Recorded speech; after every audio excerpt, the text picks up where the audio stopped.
You do not want to miss this debate between Cenk Uygur and Mosab Hasan Yousef. Watch this whole thing about Israel-Palestine. You have to listen to the whole video. Don't leave, share it, comment. Let's talk about it after, as always. I'm excited about this one.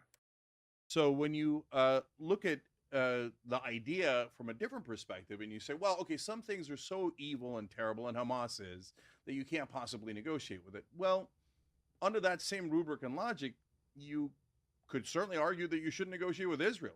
They've killed 35 times the number of civilians that Hamas did in this conflict.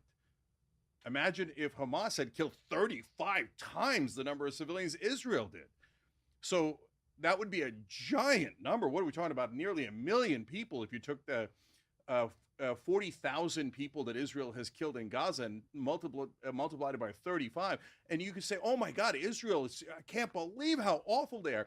And their civilian casualty rates are as bad as Hamas's. Hamas on October 7th was terrible. I condemn it 100%. My heart breaks for every civilian who's killed. I'm the one guy who's consistent on this. I don't want any Israelis killed. I don't want any Palestinians killed. And so, as terrible as that Hamas attack was, well, their kill ratio was 71%. They killed 815 civilians and 1,139 people overall. They killed a lot of soldiers as well. Now, none of that excuses any of their actions. But when you look at Israel's kill ratio, if you assume that every man in Palestine that they killed is a terrorist, which is an absurd, unconscionable assumption, Israel still had a civilian kill ratio of 60%. So when you include the innocent men, that's going to be a higher kill ratio of civilians as a percentage than Hamas. So under this logic, the Palestinians should say Israel is so evil that we cannot negotiate with them. All right, now we're at a standstill. Nobody's negotiating with anyone. This is absurd. This is not how you get to peace negotiations. And can peace negotiations work? Of course. You know who's it's worked for before? Israel, when they negotiated with Egypt. And at the time, the hardliners, just like today, said, oh, you can never trust Israel. Israel led the invasion of Israel. Egypt led the invasion of Israel twice. They were the leader of the Arab nations. They want to kill us. They're so anti-Semitic. They want to kill all the Jews. You can't negotiate with the Egyptians. They'll never follow through on any of their agreements. Well, it's been decades and decades, and they totally followed through. There was no bombing afterwards. Peace worked.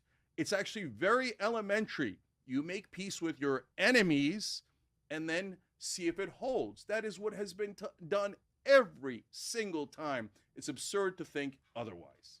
Well, absolutely not. Why? Because Hamas is not a political movement. Hamas is an ideological movement that wants to destroy Israel to build an Islamic state. And they don't stop there. Their political ambition, their religious ambition is beyond the river and the sea. They want a global khilafah. So how can you satisfy such ambition? The situation with Egypt, with Jordan was completely different. Israel has no problem negotiating and making peace with the Arab world. Since its establishment, Israel extended its hand to make peace with the Arab world, but the Arab world rejected. Then the foundation of the Palestinian narrative is sitting on air because, first of all, there was no such thing as Palestine. If you look at Palestine, it's only an ideology, a very violent ideology. And it took the PLO 40 years to try to destroy the state of Israel since 1948 until the early 90s, trying to destroy the state of Israel. Then they learned the lesson that violence was a dead end. And this is when Yasser Arafat came to negotiations, and Israel had no problem negotiating with Yasser Arafat. But what happened later? We had a new generation of Palestinians, Islamists this time, not the nationalists. And that's Hamas. And now they brought us back to square number one. And even Yasser Arafat and the other Palestinian first generation told Hamas, will it take you 40 years to realize that we're going nowhere? We cannot destroy Israel? And Hamas has been trying for the past 36 years, repeating the same mistakes of the PLO and Yasser Arafat. And Israel is caught up in this situation. Tomorrow we will have the communists coming. Then after that we will have more globalists, and could be any other foreign entity using the Palestinian cause as a device to just keep trying to destroy the only Jewish state on earth. So bottom line, Israel has no problem negotiating with Arabs, making peace with Arabs. Arabs are an ethnic group, and we have no problem. There are 2 million Arabs living in Israel. They are equal citizens, and they can get along with the Jewish people. But the problem that we're having, that Israel cannot coexist with destructive ideologies such as Palestine and Hamas, because those ideologies are black holes, and nobody can satisfy their ambitions. I want to toss you a bone real quick. If you're on the border here of which group do you think is willing to achieve peace in this conflict? Is it Israel or is it the Palestinian cause, the Palestinian movement?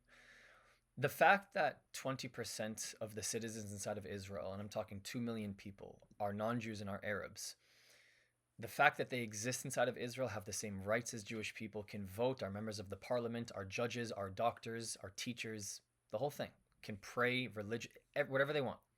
The fact that they are in Israel and that 0 Jews exist in Gaza, 0 Jews exist in places like Libya, a very small amount of Jews exist in places like Yemen, or even in Jerusalem, that you're only allowed to pray at Temple Mount if you are a Muslim.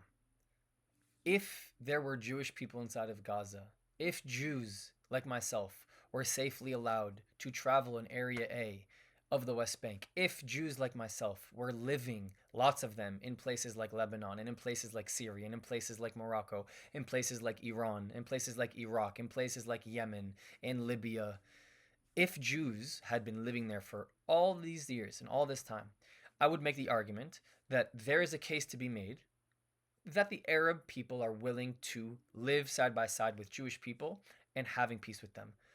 But they can't. They're not willing to. They haven't opened up the doors to them. There's a reason I'm not allowed to go into Yemen. There's a reason I'm not allowed to go into Gaza. Why did the IDF take all of the Jewish population from Gaza and pick them up and move them back into what we now know as Israel? Because they saw a rise of Arab revolts, the first Intifada, the second Intifada, and everything happening in that region, as too much of a threat to the Jewish community, where Israel had to take themselves and the IDF and leave. They couldn't stay there anymore. How does that not show you, regardless if you're for or against Israel, how does that not show you which entity in this conflict is willing to make moves, take risks, actually do things to try and secure an area, to try and provide safety for its own people, and not just trap them, not just leave them there? Because that's what Hamas does to the Palestinians inside of the Gaza Strip. And they are required to do that because it allows them to wage war. It allows them to use their own refugee problem as a continuing claim from the international community against Israel that they run an apartheid state, that they're controlling all of the imports of goods, the everything. I mean, it's all a scheme. It's literally all a scheme. And I wish more people would see that. Thank you so much for all your support. Please join my Discord. The link is in the bio. It's free, completely. Join a community of over 900 people. We're almost at 1,000 from all across the world. Jews, Christians, Muslims from across the world. We have incredible dialogue. And my Patreon if you want the best weekly series ever called The Israel You Don't See. Here's a little bit more.